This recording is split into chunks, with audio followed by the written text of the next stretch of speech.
In the middle of the most important meeting of the year, the Millionaire CEO decided to humiliate the cleaning lady in front of the new foreign investors. He shouted, "Someone translate for her that she is fired." He expected laughter, but what happened next was his worst nightmare. The principal investor stood up, silently walked over to the woman, and to everyone's shock, hugged her. The CEO froze. Then the investor looked at him with a deadly gaze and said the words that made the millionaire turn pale and break out in a cold sweat, sealing his fate. The air in the conference room atop the Argent Group's Manhattan skyscraper was so thick you could cut it with a knife. Mr. Davenport felt a bead of sweat trace a slow path down his temple, a cold stream of panic in the heat of his desperation. Across from him, seated at the imposing rosewood table, were the men who held the fate of his empire in their hands. They were the Swiss investors, a consortium led by the enigmatic billionaire Mr. Steiner, a man whose reputation preceded him, discreet, ruthless, and with a fortune that made Davenport's net worth look like pocket change. Every slide of the presentation on the large screen seemed like another nail in his company's coffin. The free-falling graphs, the terrifying liabilities, the urgent need for a capital injection to save the company from bankruptcy. He spoke with a confidence he didn't feel, his voice engineered to sound firm while his stomach churned. This business was his life, the source of all his wealth, and watching it crumble was a silent agony. In the midst of this ballet of numbers and financial projections, a side door opened with an almost inaudible whisper. It was Helen, the company's longest-serving cleaning lady, a figure as constant in that environment as the expensive furniture. In her 70s, she moved with a quiet grace, the result of 2 decades of practice serving coffee to executives without ever interrupting the flow of power. She carried a silver tray with porcelain cups and a steaming coffee pot. Her eyes, however, betrayed an unusual nervousness. The presence of the foreigners, with their impeccable suits and auras of authority, intimidated her. She focused on her task, her movements a little stiffer than usual, her breath held tight in her chest. Her only wish was to do her duty and disappear, to return to the safety of her invisibility. As she leaned over to place a cup in front of the CEO, her hand trembled for a fraction of a second. A tiny jolt, imperceptible to most, but not to Davenport's hawk-like gaze. A few drops of water from a glass next to the coffee pot splashed onto the polished table, landing dangerously close to a stack of crucial documents. For a man watching his legacy dissolve, those few drops were a deluge. It was the break in perfection, the crack in the facade of control he fought so hard to maintain. The tension coiled in his chest needed a release valve, and Helen, with her fragility and her minuscule error, became the perfect target. Rage rose to his head like sour wine, burning his throat. He exploded. "You incompetent fool! Useless!" Davenport's voice thundered through the room, a clap of thunder that made everyone flinch. He slammed his open palm on the table, the sharp, violent sound causing the woman to jump back, her face pale with shock and fear. He turned to the official translator, a cruel, dismissive smirk on his lips, as if to demonstrate his authority, his firm hand to the investors. "Please translate for Mr. Steiner what I'm about to say. Tell this woman that, translate that she's fired, now!" The silence that followed was heavy and suffocating. The translators turned pale, the words caught in their throats. Helen stood frozen, a statue of pain, as silent tears began to roll down her wrinkled face, each one a testament to her humiliation. It was then that the lead investor, Mr. Steiner, a man with a severe face and eyes that seemed to pierce the soul, rose slowly from his chair. His movement was deliberate, calm, and drew every eye. To Davenport's absolute shock, he didn't seem annoyed by the interruption. He seemed like nothing at all. His expression was a mask of ice, and with a posture that radiated contained power, he began to walk around the table, not toward the CEO, but directly toward the trembling, frightened cleaning lady. Mr. Steiner's footsteps echoed in the tomb-like silence of the room. Each one was a hammer blow to Davenport's inflated ego, who watched, paralyzed, as the surreal scene unfolded. His mind, once focused on numbers, profits, and the immense capital he needed to save his empire, now spun in a dizzying confusion. What was this man doing? A billionaire, whose fortune was whispered about in the most exclusive circles of the stock market, approaching a simple cleaning lady. Was this a test? Some rich European's eccentricity? He ignored the spilled water, the chaos his outburst had caused, and focused entirely on Helen's trembling figure. He reached her and, to the collective astonishment, wrapped her in a firm, protective embrace. It was not a gesture of pity, but of profound affection.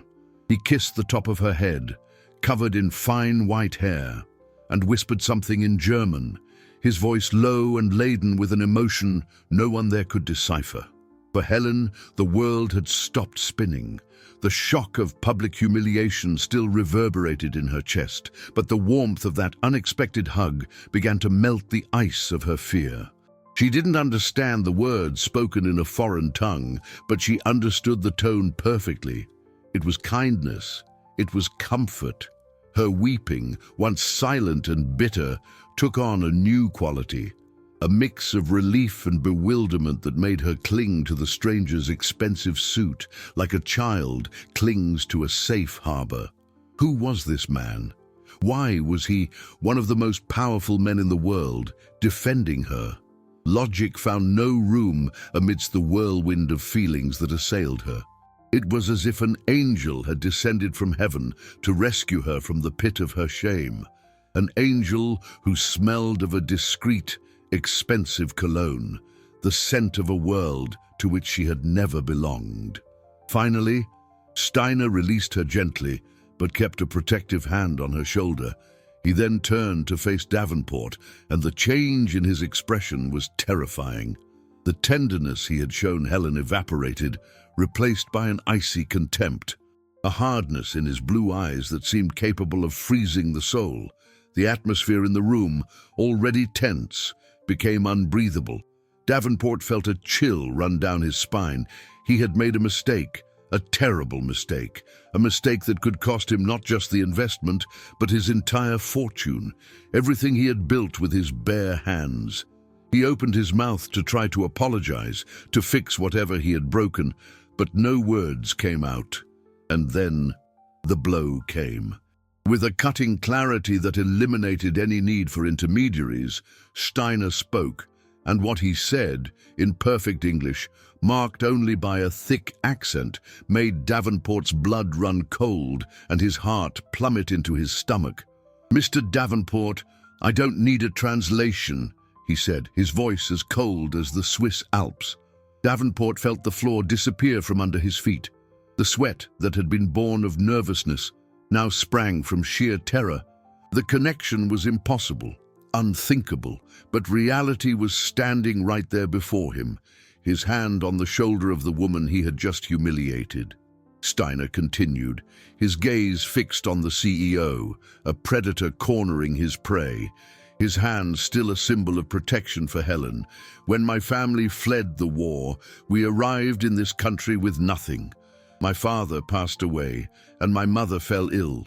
It was this woman, Helen, who lived down the street from us in Queens, who gave us food. It was she who gave me my first pair of shoes so I could go to school." Steiner's words fell upon the room like shards of ice, each one a stab at Davenport's arrogance. The CEO's world, built on the cold logic of numbers, of assets and liabilities, of the profitability of every investment, simply disintegrated. He looked at Helen, the woman who minutes before was just an insignificant blur in his periphery, a pawn on his corporate chessboard, and now saw her as the axis around which his universe was imploding. The story seemed like a fiction, a delusion. How could this old woman, with her simple uniform and hands worn by labor, be the key to the past of a billionaire whose fortune was legendary? A man who thought in terms of dollars, euros, and gold. Davenport's mind, so adept at calculating interest and dividends, couldn't process this human variable. He tried to find a flaw in the equation, a glitch in the logic, but found only Steiner's accusing gaze, a gaze that stripped him of all his power, all his wealth, and left him naked in his moral smallness. The sweat on his brow was now icy, the panic morphing into abject terror. For Helen, the sound of Steiner's voice, now in English, was like an echo from a distant time. The words, "my first pair of shoes," unlocked a door in her memory, a door that had been shut for nearly 60 years. The image came in a flash, sharp and painful. A thin boy, with dark hair and frightened eyes, standing on her doorstep on a grey, rainy day in Queens. His name was Heinrich, a name she hadn't heard in decades. Heinrich, the son of the German refugee who lived at the end of the block, a widowed and sick woman who could barely feed her own child. Helen, a young mother with her own struggles at the time, didn't have much, but what she had, she shared. She remembered giving little Heinrich a bowl of hot soup and, seeing his bare, bruised feet, felt her heart clench. She went upstairs and found a pair of her older son's shoes, a bit worn, but still sturdy. She knelt and put them on the boy's feet, and he looked at her with a gratitude so deep, so silent, that she never forgot that look. Now, that same look was here, coming from the powerful man before her. The starving boy was the billionaire. The realization hit her with the weight of a lifetime, and a new wave of tears, this time of pure astonishment and recognition, flooded her eyes. Davenport, desperate, finally managed to stammer something. "Mr. Steiner, please." It was a misunderstanding, the stress, the pressure of this deal.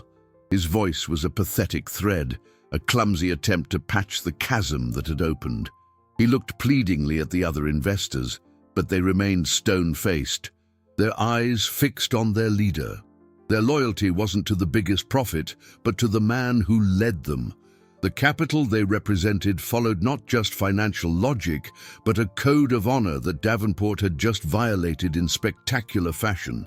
His attempted apology died in the air, pathetic and useless, before the wall of silence. Steiner didn't deign to respond to his pleas. Instead, his gaze swept the room, past the humiliated CEO, the ashamed translators, and his silent partners, before landing back on Davenport with a contempt that was almost palpable. The coldness in his voice could have frozen hell. "I came here to save a company," he said, each word a hammer blow. "But I just discovered that it's led by a man who has no dignity." He paused, letting the condemnation hang in the air, a final, irrevocable verdict. Davenport held his breath, a last, vain hope flickering in his chest. The hope was crushed without mercy. "The deal is off." The three words, "the deal is off," hung in the air and then fell on Davenport with the weight of a concrete slab. The sound reverberated in his mind, annihilating all rational thought. His entire future, the future of his company, the salvation of his wealth, all depended on the signatures of these men. And now, because of one slip-up, one moment of unbridled arrogance, it had all turned to dust. He could mentally picture the house of cards that was his financial life collapsing, the Argent Group's stock plummeting on the exchange at the first sign the Swiss rescue had failed, creditors knocking at his door like hungry wolves, the assets he was so proud of being liquidated for a fraction of their value. The already strangled cash flow would cease entirely. It was the end. Ruin was no longer a distant possibility, a ghost on the horizon. It was a real, suffocating presence, right there in that room. He looked at Helen, and for the first time, he didn't see an employee, but the face of his own failure. While Davenport drowned in his silent panic, Helen tried to breathe. The name Heinrich echoed in her soul, bringing with it the smell of rain and the touch of cold, childish feet.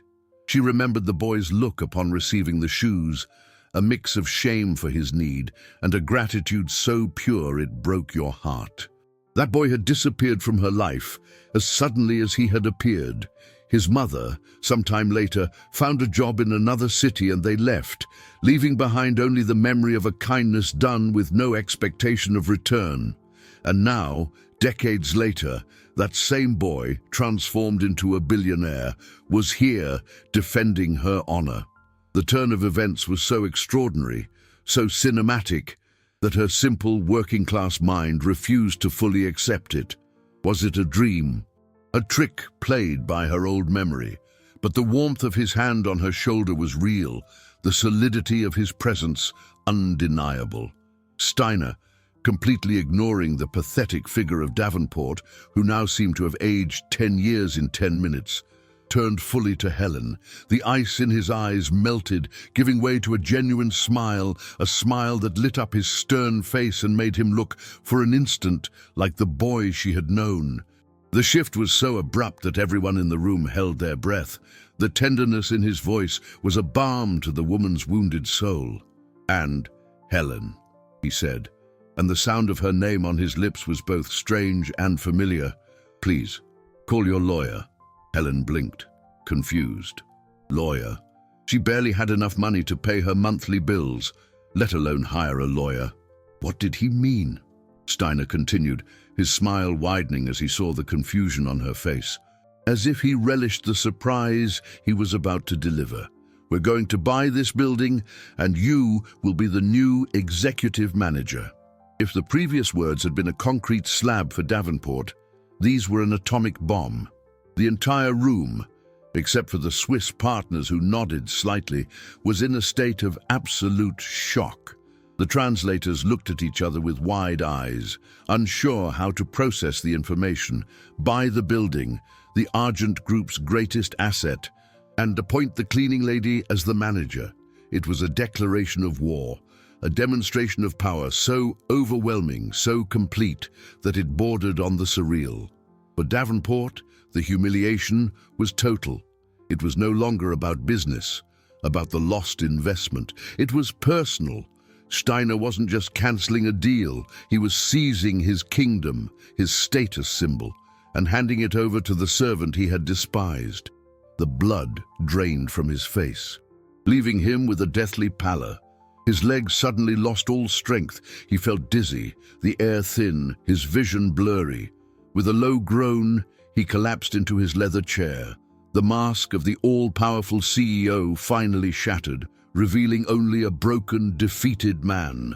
The silence following Steiner's declaration was broken only by the muffled sound of Davenport sinking into his chair like a deflating balloon.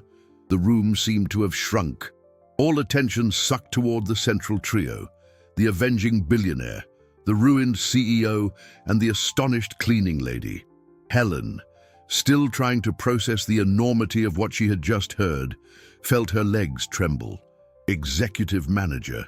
She, who had spent the last 20 years cleaning every corner of this building, knowing every tile, every stain on the carpet, every secret whispered in the hallways, would now be in charge of it all.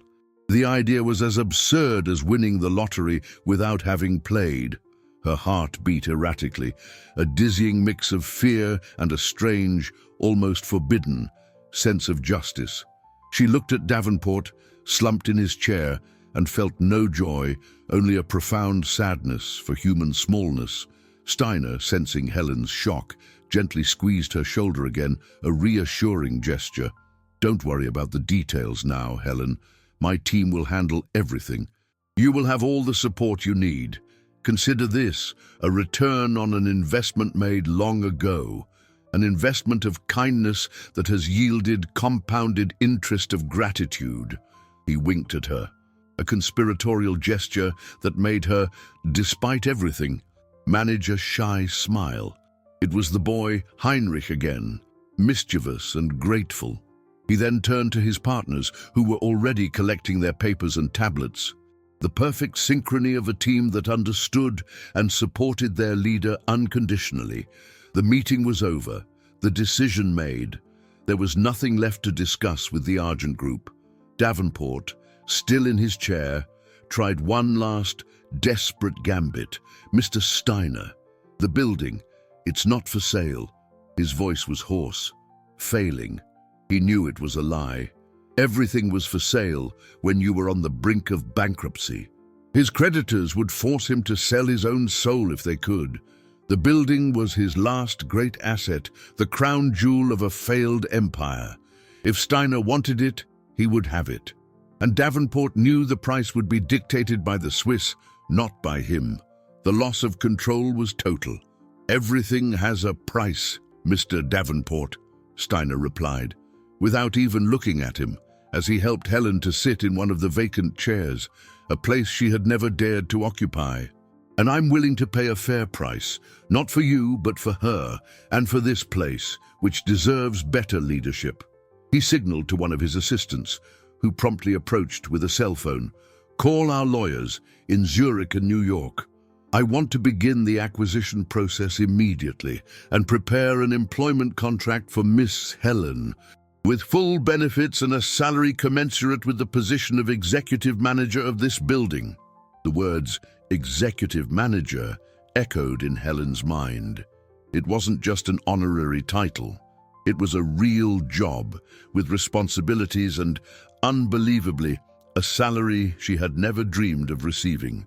Her life of counting pennies to pay the rent, of worrying about the cost of her blood pressure medication, of saving every cent to help her grandchildren, was about to change in a way she couldn't even imagine. It was as if the wealth she saw pass through these corridors every day, unattainable and distant, had suddenly opened a door for her. As Steiner's team moved with Swiss efficiency, making calls and organizing their departure, Davenport remained motionless, a helpless spectator to his own ruin. He watched his power dissolve, transferred into the hands of the woman he had humiliated minutes before. The irony was cruel and bitter. He, the man who prided himself on his knowledge of the financial market, of stocks and investments, had been defeated not by a bad trade, but by an act of pure human cruelty that collided with a debt of gratitude from the past. Fate had a perverse sense of humor, and the nightmare was just beginning. He knew that as soon as those men walked out of there, the news would spread like wildfire. The market would react. His competitors would smell blood, and he would be alone, without allies, without capital, without anything but the shame of having lost everything over a glass of water and a heart of stone. The conference room door closed with a soft click, but the sound echoed like the slamming of a vault, locking him away forever. Steiner and his entourage were gone, taking with them the Argent Group's last hope of salvation and leaving behind a power vacuum and a deafening silence. The few junior employees and translators who remained in the room looked like mice caught in a trap, their eyes darting from Davenport, collapsed in his chair, to Helen, sitting rigidly on the edge of hers, as if the leather seat were made of hot coals. No one knew what to say, what to do. The corporate protocol had no manual for this. One by one, they mumbled inaudible excuses and slipped out of the room like shadows, eager to escape the toxic atmosphere of failure. In less than a minute, the vast room, with its panoramic view of Manhattan, became the private stage for one man's humiliation and one woman's unlikely ascension. Davenport remained motionless for a long moment, his gaze lost on the skyline of the city he had once felt was his. The car lights below looked like distant jewels, symbols of a life and a movement he was no longer a part of. Slowly, the paralysis of shock began to give way to a tremor that started in his hands and spread through his entire body. It wasn't fear, it was rage, a pure, impotent, and corrosive rage. He, who had built an empire from nothing, who understood the complexities of the stock market, who had turned a small stake into a fortune, was ruined. And by whom? By the woman sitting a few feet away. His ego's twisted logic refused to accept the blame. The fault wasn't his cruelty, but her existence, her mistake, her presence. He stood up, his legs shaky, and leaned on the table with both hands, his knuckles white, his eyes, bloodshot with fury, fixed on Helen. "You!" he hissed, his voice a tattered remnant of its former commanding tone. "You did this, you and your bad luck. 20 years in this company, crawling in the corners, and it was for this, to destroy everything I built, my entire fortune, my businesses, my life, all reduced to nothing because of your incompetence." He began to pace like a caged animal, the words pouring out in a torrent of self-pity. "Do you think he's actually going to give you anything? Do you think a billionaire like him cares about you? It's a game, a whim to humiliate me. Tomorrow he'll forget your name and you'll go back to your nothing, while I've lost everything." Helen listened in silence. The fear she had felt earlier had dissipated, replaced by a cold clarity and a strength she didn't know she possessed. His words no longer hurt her. They were just the noise of a man drowning in his own venom. She thought of her life, the decades of hard work, the struggle to raise her children on her meager income, the silent sacrifices no one ever saw. She thought of the dignity she had maintained even on the hardest days. And then she looked at this rich, powerful man who had everything money could buy, and saw a pit of emptiness. He stopped in front of her, his face contorted, a trembling finger pointed at her. "You destroyed me. You took everything from me." She met his furious gaze with her calm one, and for the first time in his presence, she didn't shrink. She rose slowly, her spine straight, her small stature seeming somehow taller than his. Her voice, when she spoke, was quiet, but it cut through the air like a diamond. "No, Mr. Davenport," she said with devastating simplicity, "I didn't take anything from you. You never had what truly matters." Helen's reply, so simple and direct, hit Davenport harder than any accusation. For an instant, the torrent of his fury was checked. The perverse logic of his self-defense failed. He stared at her, searching for a sign of irony, of malice, but found only a disconcerting serenity, a pool of calm that reflected his own inner storm. Her sentence, "You never had what truly matters," echoed in the void of his soul. He thought of his life, the sacrifices he'd made, the friendships he'd neglected, the family he kept at a distance, all in the name of accumulating more money, more power, more status. His assets were vast, his bank account filled with dollars and euros, his portfolio diversified with stocks and even crypto. But suddenly, before this simple woman, he felt like the poorest man in the world. The truth of her words was so sharp, so undeniable, that he took a step back, as if struck by an invisible blow. What truly matters? The question hung between them, terrible and unanswered. At that exact moment, the conference room door opened again. It wasn't one of the frightened employees, but a young man in an elegant suit, one of Steiner's assistants. He entered with a polished confidence, holding a tablet. He completely ignored Davenport's presence and addressed Helen directly with a respectful smile. "Mrs. Helen?" he said, his voice a calm counterpoint to the tension in the room. "My name is Lucas.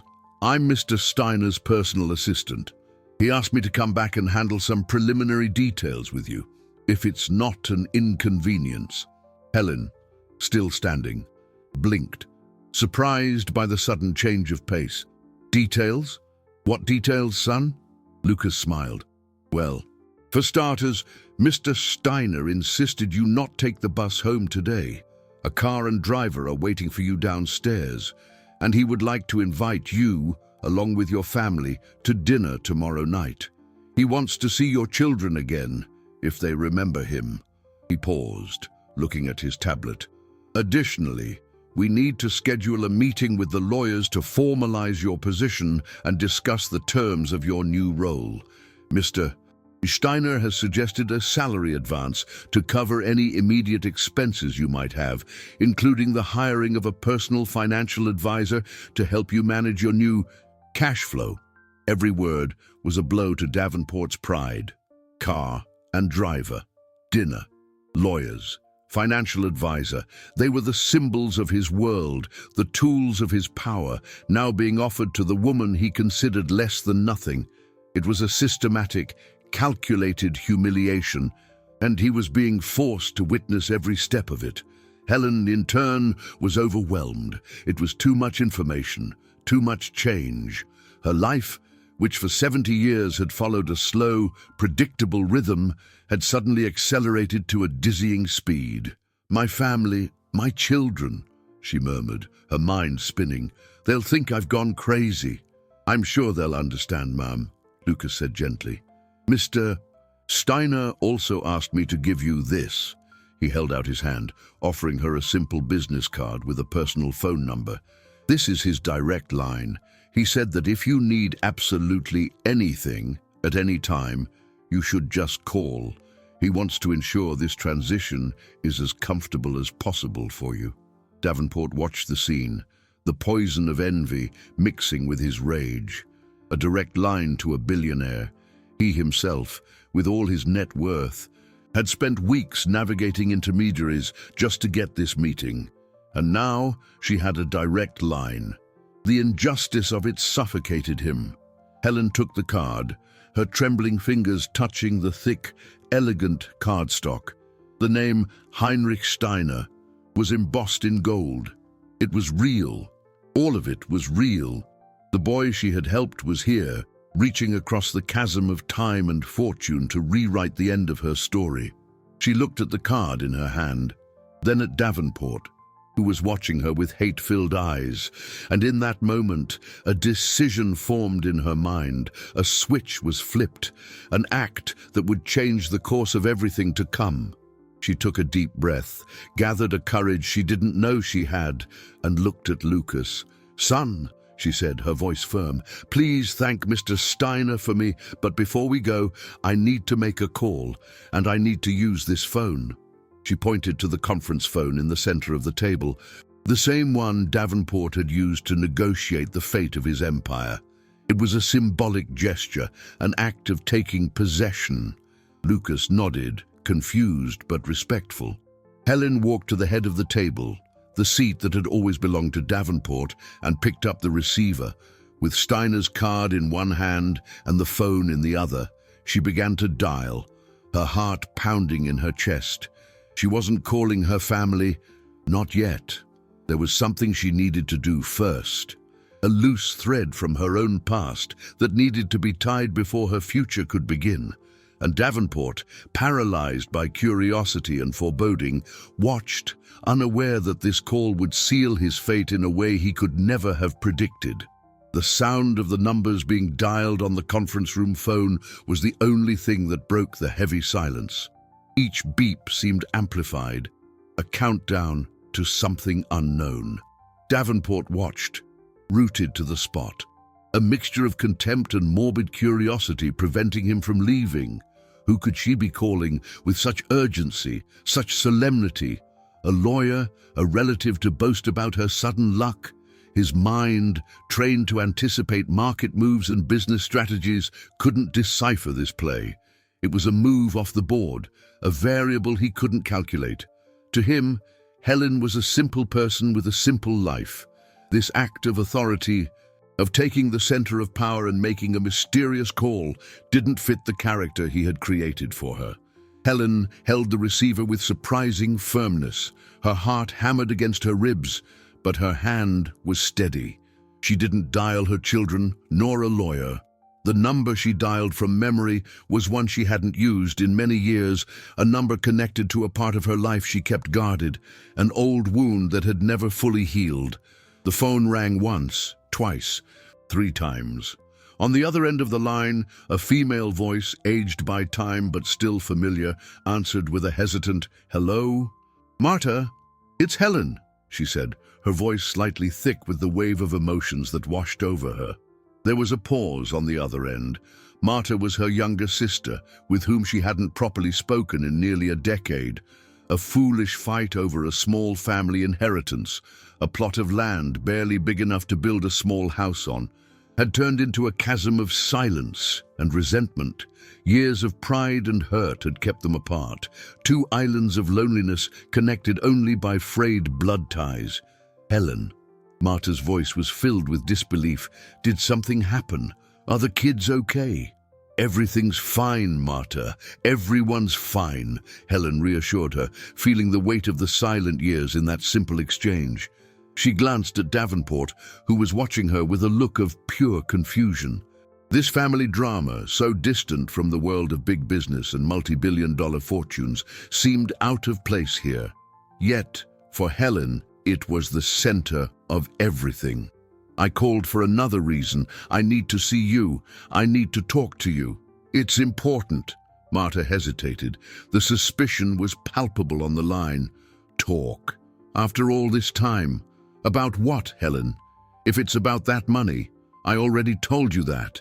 No, it's not about money, Helen interrupted her, and as she said the word money in this environment, she felt a pang of irony. What was the small sum they had fought over compared to the wealth that was now, unbelievably, within her reach? It's about us, about family. I want to fix things, Marta. Life is too short. The words came out with a sincerity that surprised even herself. The experience of that afternoon, the humiliation followed by redemption, had put everything in perspective. What good would it be to be the manager of a luxury skyscraper, to have a car and driver, if she still carried the weight of that rift in her heart? On the other end, Marta's silence was long. Helen held her breath, waiting. She could hear her sister's breathing, the sound of a lifetime of shared memories and unspoken grievances. Davenport, hearing fragments of the conversation, snorted with impatience. A family squabble. Was this the great mysterious call? Pathetic. He felt like an idiot for having stayed, waiting for some bombshell revelation. It was just more proof of the woman's smallness. Finally, Marta's voice returned. Softer. The armor of pride cracked. Where are you? It sounds echoey. Helen looked around the conference room, at the glass walls showcasing the city at her feet, at the rosewood table where fortunes were made and unmade. She smiled a sad smile. In a place I never thought I'd be, but I'm on my way home. Can we meet tomorrow at my place for coffee like the old days? Another pause, and then a sigh. All right, Helen, tomorrow, in the afternoon. Thank you, Marta. She hung up the phone, placing it back in its cradle with a soft click. She felt as if a huge weight had been lifted from her shoulders. This was the first step, the first real investment she would make with her new life, an investment in affection, in reconciliation. She looked at Lucas, the young assistant, who was watching her with renewed respect. And then she looked at Davenport. The hatred in his eyes was still there, but now it seemed small, insignificant. He was trapped in his own cage of bitterness, while she, for the first time in a long time, felt free. I'm ready to go now, she said to Lucas. He nodded and led her out of the room, leaving Davenport behind, alone with the ghosts of his ruined empire and the echo of a conversation he couldn't comprehend, about a form of wealth he never knew how to possess. The drive home was a surreal experience for Helen. The car, a black luxury sedan with leather seats so soft they seemed to embrace her, glided silently through the New York streets. Outside, the late afternoon traffic, the crowded buses from which she had just escaped, the tired faces of other workers heading home, it all seemed like a scene from a movie about a life that was no longer hers. The driver, a man in an impeccable uniform, said nothing except to confirm the address, treating her with a deference that made her self-conscious. She looked at her own hands, the calloused palms and short nails resting on the smooth leather, and felt the contrast between two worlds. Wealth was more than just money in an account. It was this silence, this comfort, this safe distance from the chaos of the world. She wondered if she would ever get used to it.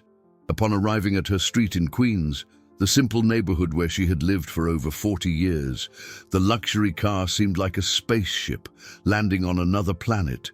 Curious neighbors peeked through their windows. Children stopped their street games to stare. Helen felt her face flush. She bid the driver farewell with a quiet "thank you" and stepped out, feeling the familiar ground of her sidewalk beneath her feet. The door to her house, its paint slightly peeling, had never seemed so welcoming. As she entered, the smell of her own life, of brewed coffee, of slowly simmering beans, of years of memories soaked into the walls, enveloped her. It was her safe harbor, a world away from conference rooms and billion-dollar deals. That night, the news spread like wildfire. First, a call to her eldest son, Charles, an accountant who almost dropped the phone when he heard the story. "Mom, are you sure? This wasn't some kind of scam? A billionaire? You're the manager?" It took nearly an hour, with Helen repeating every detail, for him to finally believe it. Then it was her daughter's turn, Sophia, a school teacher, who reacted with tears of joy and anger at how her mother had been treated. Soon, the whole family knew. The grandchildren called, excited about the idea of their rich grandma, and the once quiet house filled with the vibrant sounds of ringing phones and a future being rewritten. Helen, sitting in her worn armchair, felt a mixture of joy and vertigo. It was real. It was happening. Meanwhile, in a luxurious penthouse on the other side of the city, Davenport's night was a private hell. The financial news was already starting to buzz. Rumors, whispers about the failed negotiation with the Swiss consortium. The value of the Argent Group's stock, already in decline, would collapse at the opening bell the next day. His cell phone wouldn't stop ringing. Bankers, creditors, other shareholders, all demanding an explanation he couldn't give. How could he explain that his empire had crumbled over a cup of coffee? The humiliation was unbearable. He paced his spacious living room, overlooking the same city as Helen, but his view was one of pure darkness. He saw the buildings not as homes or workplaces, but as assets, liabilities, bricks and mortar, with a monetary value that was now beyond his reach. Steiner's declaration about buying the building was a threat that haunted him. Losing the headquarters, the phallic symbol of his success, would be the final nail in his reputation's coffin. The rage he'd felt in the conference room had morphed into a cold, creeping panic. He had to do something. He needed a plan. He couldn't just accept defeat. The next day, Helen woke to the sun streaming through her window. For a moment, the routine of decades almost compelled her to get up and prepare for work. Then, the memories of the previous day flooded back. She didn't have to go anymore. She was the manager. The word still sounded strange on her lips.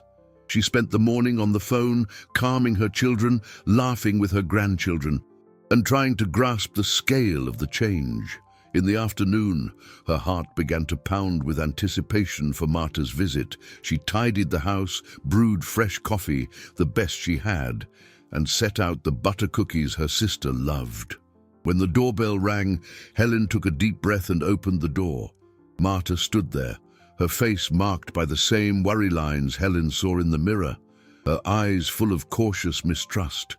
They looked at each other in silence for a long moment. The 10-year chasm between them. "Come in, sis," Helen said, her voice soft. Marta entered, looking around the house she hadn't visited in so long. Everything was the same, yet different. There was a new energy in the air. They sat at the kitchen table, the smell of coffee filling the space between them. "So," Marta said, breaking the silence, "what's this important talk that couldn't wait another 10 years?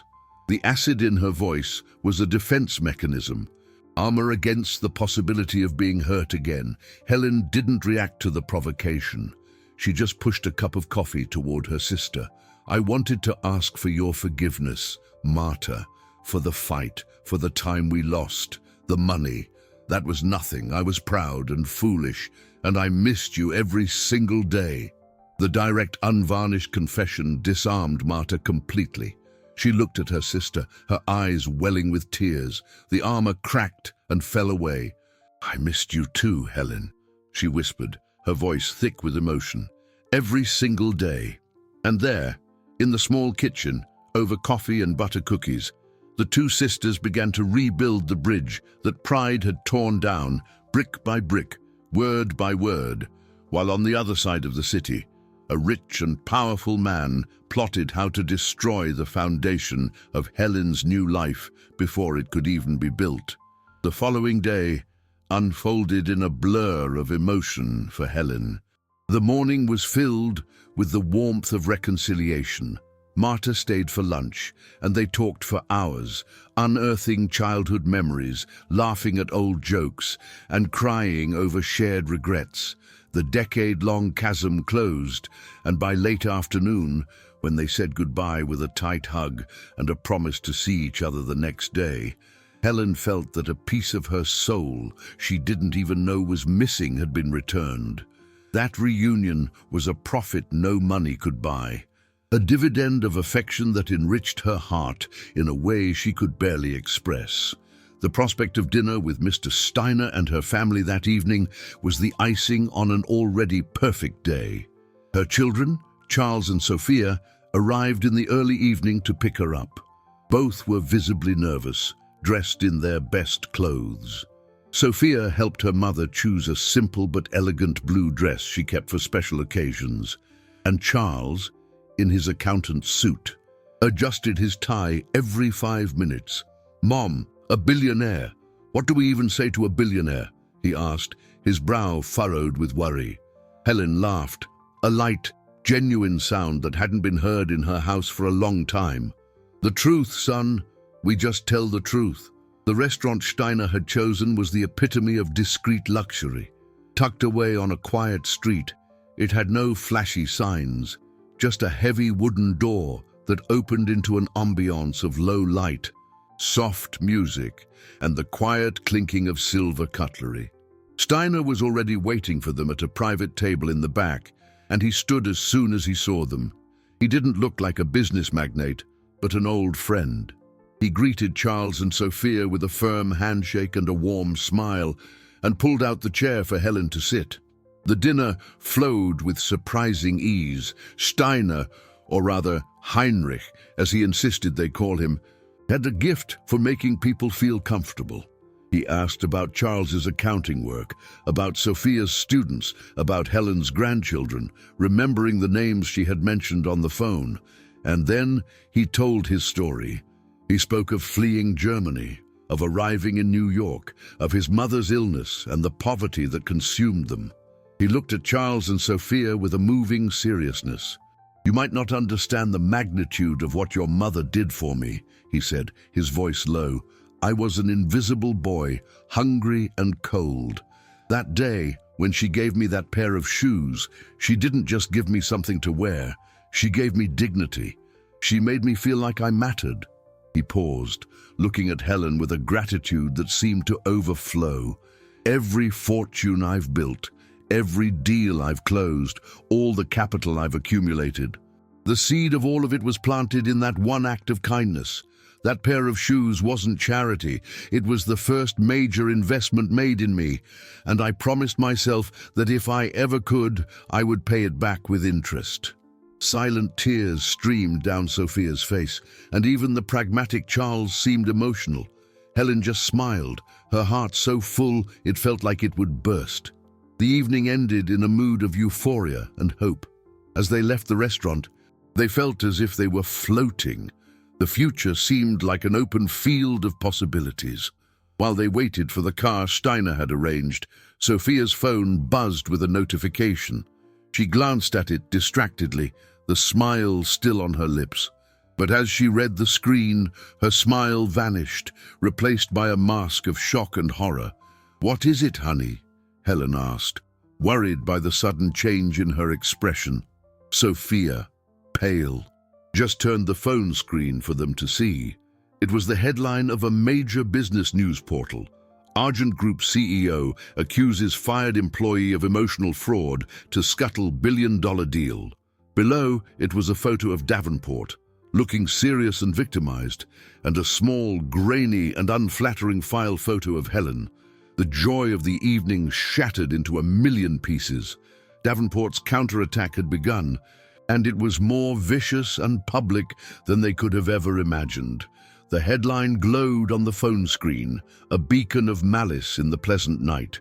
The words manipulation and emotional fraud seemed to belong to another universe, so far removed from the reality of the small kitchen where Helen had reunited with her sister, or the restaurant table where gratitude had been served as the main course.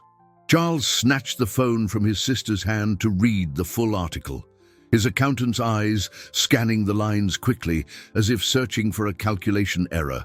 The story, clearly planted by a skilled PR firm, painted a twisted and venomous picture.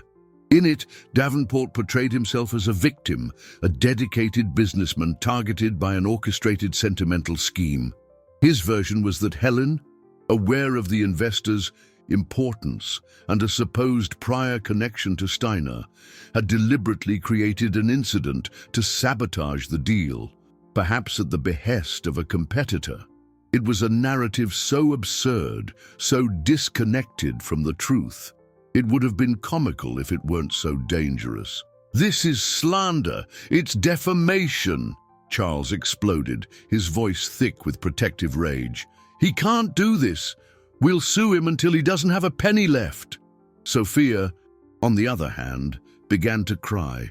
"They'll believe him, Charles. He's rich, powerful. Who's going to believe our mom? They'll say she's a grifter, a con artist. They'll destroy her reputation." Helen felt the ground vanish from under her feet. The joy and hope of minutes ago curdled into an icy knot in her stomach.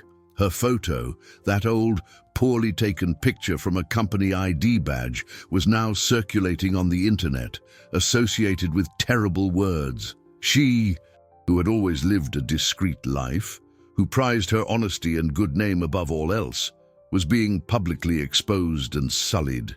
Shame was a hot wave rising up her face. What would her neighbors think, and her grandchildren at school? Davenport's strategy was clear. He couldn't fight Steiner's fortune, so he would attack Helen's most precious asset, her dignity. He wanted to isolate her, turn her into a pariah, so that Steiner, perhaps out of embarrassment, would back away. Steiner's car arrived at that moment, the driver opening the door for them. The ride back was in a tense silence, broken only by Charles's furious whispers and Sophia's stifled sobs. Helen stared out the window but didn't see the city. She only saw her name being dragged through the mud. As they arrived on her street, the headlights of a parked car across the way flashed on. It was reporters. One of them, seeing the luxury car pull up, ran toward them with a camera, the flash firing and momentarily blinding them. "Mrs. Helen, is it true you have a long history with the Swiss billionaire? What was your part in the failure of the Argent Group deal?" The driver, trained for this kind of situation, quickly helped them out of the car and into the house, closing the door on the storm brewing outside. But the damage was done. The war had come to her doorstep. Inside the house, panic set in. Charles paced back and forth, calling a lawyer friend. Sophia tried, unsuccessfully, to console her mother, who sat in her armchair, pale and trembling. The joy of the reunion with her sister, the emotion of the dinner, everything had been poisoned. Davenport had turned her dream into a nightmare. It was then that Helen's cell phone, the simple device she used mostly to talk to her grandkids, rang. The number was unfamiliar. Hesitantly, she answered, "Helen, it's Heinrich." Steiner's voice was calm, but there was a note of steel beneath it. "I've seen the news. I imagine you have too. I want you to listen to me carefully. Don't read anything. Don't speak to anyone from the press. Just take a deep breath. He thinks he can play dirty, but he doesn't know who he's dealing with. But my reputation, my family," Helen whispered, her voice faint. Your reputation is intact with the people who matter, Helen. And your family is under my protection now, he said, with a firmness that allowed no doubt. Davenport made his second major mistake today. The first was underestimating your honor. The second was underestimating my memory. I'm going to teach him a lesson about cash flow and about the true value of an asset. Get some rest. Tomorrow, we're going to buy a newspaper. The call ended, leaving Helen with the phone in her hand and a mix of fear and a spark of hope. And to buy a newspaper. The phrase was so audacious, so outside her reality, that she didn't know what to think. It was the kind of power that moved the world, a power she never imagined would be on her side. The battle was far from over, and Davenport, in his attempt to destroy one woman's reputation, had unwittingly declared war on a man who measured his net worth not just in cash, but in decades of accumulated gratitude, a treasure that was about to be deployed with full force. The next morning broke grey and damp, mirroring the mood in Helen's house. The reporter's presence outside was an invisible prison, turning her home, her sanctuary, into a fishbowl. The curtains remained drawn. The online news was a minefield. Davenport's story, with its narrative of manipulation and conspiracy, had spread. Vicious comments from anonymous internet users painted her as a shrewd, greedy old woman. Every word was a knife in her soul. Her children, who had stayed with her, stood guard, screening calls and trying to shield her from the avalanche of negativity. Steiner's promise on the phone last night seemed like a distant dream in the face of brutal reality. How could one man, even a billionaire, fight a lie that traveled faster than light? Around 10 o'clock, Charles's lawyer arrived, a serious young man named Mr. Antunes. He sat with them in the small living room, his leather briefcase a stark contrast to the simple furniture. He was direct and honest. Legally, we have a solid case for defamation, he explained, leafing through some papers. But these lawsuits are slow, Helen. They take years. And in the meantime, his narrative will be out there. Davenport's strategy is clear. He wants to win in the court of public opinion, to make you such a toxic figure that any association with you becomes a liability for Mr. Steiner. The word liability, a term from the business world, sounded cruelly ironic. She had been reduced to a line on a balance sheet. The conversation was interrupted by Helen's cell phone. It was Lucas, Steiner's assistant. His voice was brisk and efficient. "Mrs. Helen, good morning, Mr. Steiner would like you and your family to watch a press conference he will be giving at noon. Please turn your television to the main news channel." The news took them by surprise. A press conference. Steiner, the man known for being reclusive and media-averse, was going to step into the public spotlight. Curiosity and apprehension filled the room. Promptly at noon, they gathered in front of the old television. The image that appeared was of the ballroom of one of New York's most luxurious hotels, packed with journalists, cameras, and microphones. And then Heinrich Steiner walked into the room. He was not alone. At his side, moving with a fragile dignity, was an elderly woman in a wheelchair pushed by a nurse. It was his mother. And on his other side, to the utter shock of Helen and her family, was Marta, her sister, who looked at the cameras with a nervous but determined expression. Steiner had contacted her that morning. He took his place at the podium, the calm on his face a stark contrast to the media frenzy. He didn't begin by talking about business, stocks, or capital. He began by telling a story, the story of a refugee boy, a sick mother, and a neighbor who gave them food and shoes. He spoke with a restrained but powerful emotion that silenced the room. "The press has been reporting a story of fraud and manipulation," he said, his voice resonating with authority. "And they are right. There has been a fraud, but not on Mrs. Helen's part. The fraud is of a system, and of men like Mr. Davenport who believe that a human being's worth can be measured by their job title or their bank balance. They believe dignity is a commodity that can be bought and sold. He then turned and offered a hand to his mother, who, with the nurse's help, spoke a few words in German, which were translated by an interpreter. She spoke of Helen, of her kindness, of how she was a light in their darkest days. Next, it was Marta's turn. In a voice that trembled but held firm, she spoke about her sister. "My sister is the most honest woman I know," she said. "She has spent her entire life working hard, never asking anyone for anything. Her only crime was having a good heart." The final blow was devastating. Steiner projected a document onto the screen behind him. It was a formal offer to purchase not just the Argent Group's building, but a controlling stake in the company itself, enough to take complete control. The offer was significantly above the market value of the shares, a price that the indebted and desperate shareholders could not refuse. "Mr. Davenport is right about one thing," Steiner concluded, looking directly into the main camera. "This business has become personal. I am no longer here to save his company. I am here to buy it. And my first act as the majority shareholder will be to appoint a new board of directors. The first seat on that board will be offered to Mrs. Helen, because I believe a company that forgets the value of human decency does not deserve to exist. And as for the building, Mrs. Helen already has her first job as executive manager.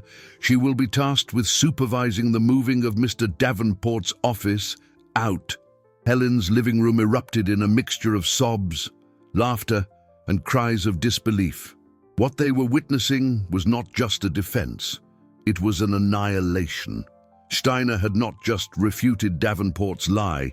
He had turned the tables so spectacularly, so completely, that he had redefined the game.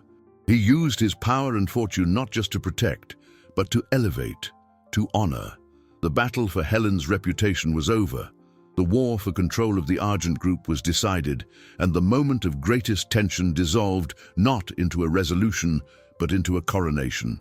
When the broadcast of the press conference ended, a deep, reverent silence fell over Helen's small living room. It was as if the world had held its breath, and upon releasing it, everything had changed. The tears streaming down Sophia's face were no longer of fear, but of cathartic relief. Charles, the pragmatic accountant, stood open-mouthed, staring at the dark television screen as if he could see through it to the collapse of one man's empire and the ascension of his mother. Mr. Antunes, the lawyer, simply shook his head slowly, a smile of pure admiration on his lips. "I've never seen anything like it in my entire career," he murmured. "That wasn't a business move. That was poetry." For Helen, the feeling was indescribable. It wasn't triumph, it wasn't revenge. It was a sense of balance restored, as if a cosmic scale, so long tipped toward injustice, had finally found its center. She felt seen, not because of the sudden wealth or power, but because her truth, the simple truth of an honest life, had been proclaimed for the entire world to hear. Across the city, Davenport watched the same broadcast from the isolation of his penthouse. With every word from Steiner, every image of Marta and the billionaire's mother, he felt a piece of his armor crack. The public offer to buy the stock was the finishing blow. It was a masterstroke, a display of financial force so overwhelming that it made any resistance futile. He knew the other shareholders, desperate for an exit and any profit, would abandon him without a second thought.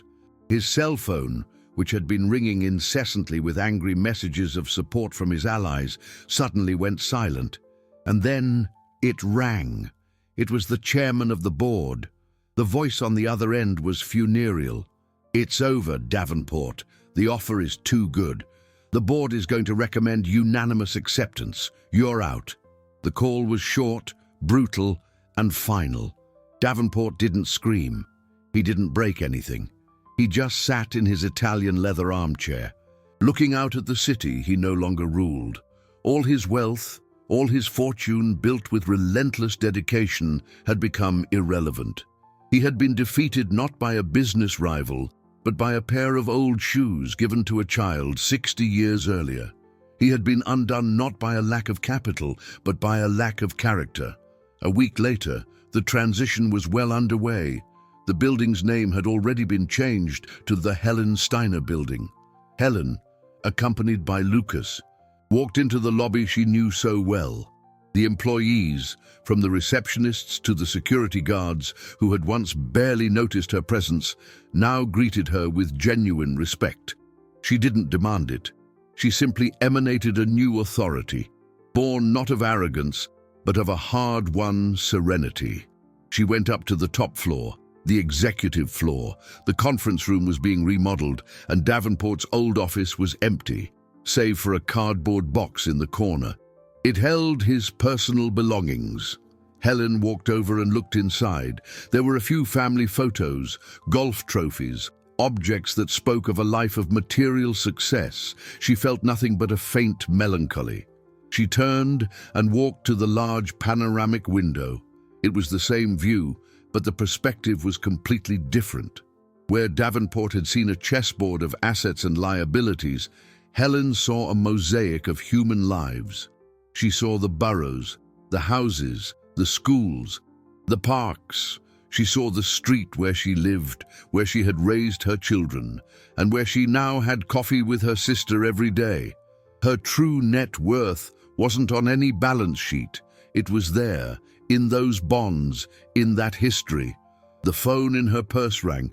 It was Marta, just calling to see if you want me to make that vegetable soup for dinner, the voice on the other end said. Helen smiled, a genuine, peaceful smile. I'd love that. Sis. She hung up the phone, her heart overflowing with a wealth no interest rate could ever calculate. The conflicts were over. The arcs were closed, leaving space for a new beginning, built on the most solid foundation of all, human dignity. 6 months passed. The dust had settled, and a new routine had established itself in the now named Helen Steiner Building. The top-floor office that once belonged to Davenport had been transformed. Where there were once golf trophies and stock market charts, there were now picture frames with smiling photos of Helen's grandchildren, a vase of fresh wildflowers, and a small electric kettle for her chamomile tea. She never sat in the imposing leather chair behind the rosewood desk, preferring a simpler armchair by the window, from where she could see the entire city spread out below her. To her, however, the view was not a symbol of power, but a constant reminder of the thousands of lives pulsing down below, each with its own struggles and hopes. Her management as executive manager and her presence on the new Argent Group board were unlike anything that company had ever seen. She didn't speak in terms of profitability or cash flow. She spoke of dignity and respect. Her first act was to approve a scholarship fund for the children of all cleaning and maintenance staff, an investment in the future that, she said, would yield the best dividends any company could wish for. Heinrich Steiner visited her once a month. They didn't meet in the conference room, but in the small kitchenette on the floor, where they drank coffee from simple mugs. On one of these afternoons, he watched as she chatted with one of the new cleaning ladies, asking about her mother's health.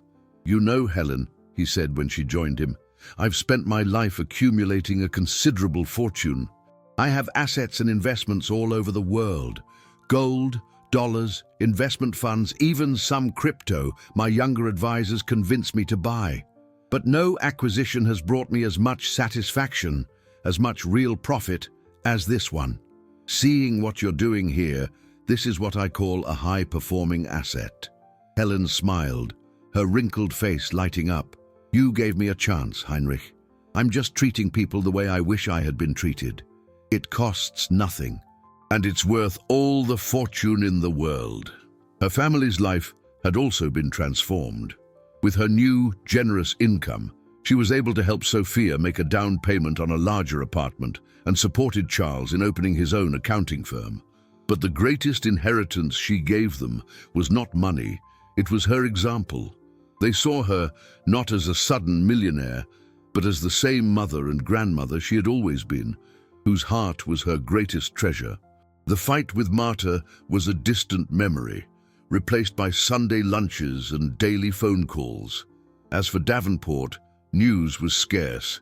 He had vanished from New York's social and business scene, a diminished figure who had become a footnote in the history of the company he once led, a grim reminder that true bankruptcy is not of capital, but of the soul. That afternoon, after Steiner had left, Helen remained in her armchair, watching the sunset paint the Manhattan skyline in shades of orange and pink. The workday was over, but she liked to stay there in the peaceful silence. She thought of the long road that had brought her here, an unlikely journey that had begun with a simple act of kindness, a pair of shoes given to a starving boy. Life, she reflected, had a curious way of settling its accounts. Sometimes, the greatest investment you can make isn't in stocks or in deals, but in the simple act of extending a hand to another human being. True wealth wasn't what you accumulated, but what you shared. And in that moment, feeling the warmth of the setting sun on her face and her heart at peace, Helen, the former cleaning lady, was without a doubt the richest person in the city.